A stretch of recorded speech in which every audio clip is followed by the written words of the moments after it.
Hello বন্ধুরা, আজকে যাব বিকেলবেলায় মাঠে। আসলে কাছের গোড়ায় মাঠ নেই, অনেকটা দূর। তবুও অনেক দিন থেকে মনে ভাবছিলাম যে একটু মাঠে যাই, ঘুরে আসি। তো আমাদের গ্রামে বাড়ি, বাপের বাড়ি গ্রামে, কিন্তু এখানে এসে আর মাঠ দেখার কপাল নেই। মাঠ ওই 8 বছরে গেছিলাম, আর এবার যাব। হ্যালো বন্ধুরা, দেখো চলে এসেছি মাঠে। এই মাঠটা তো সুন্দরই, তারপরে দেখো কি সুন্দর কাদা। আর আলটা দেখেছো, আলের উপরে পুরো কাদা তুলে দিয়েছে, হাঁটা যাচ্ছে না। হাঁটতে গিয়ে তো আমি পড়েই যাচ্ছিলাম।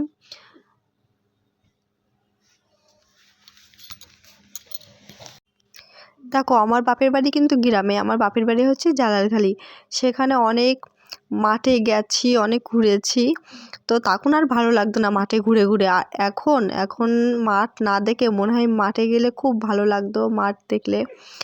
আর শস্যের সময় আমরা তো শাক তুলতে যেতাম, আমি আর আমার দিদি। রোজ প্রত্যেক দিন শাক তুলতে যেতাম, আর এখানে এসে মাঠের মুখ দেখতেই পারি না।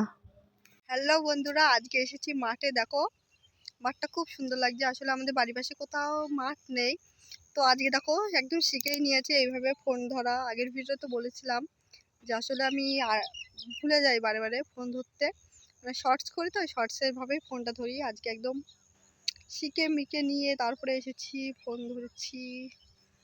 তো দেখো মাঠটা কত সুন্দর লাগছে, বলো মাঠটা কেমন লাগছে।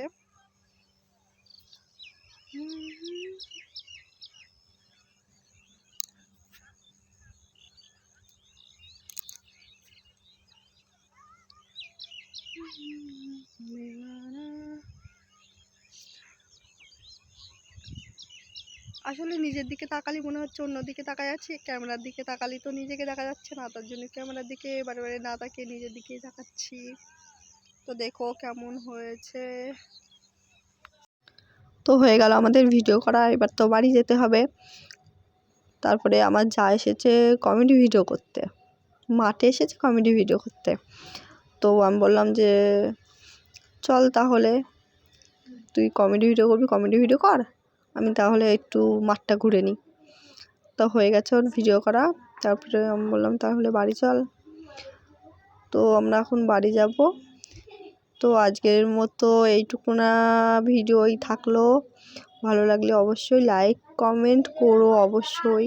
আজকের মতো টাটা।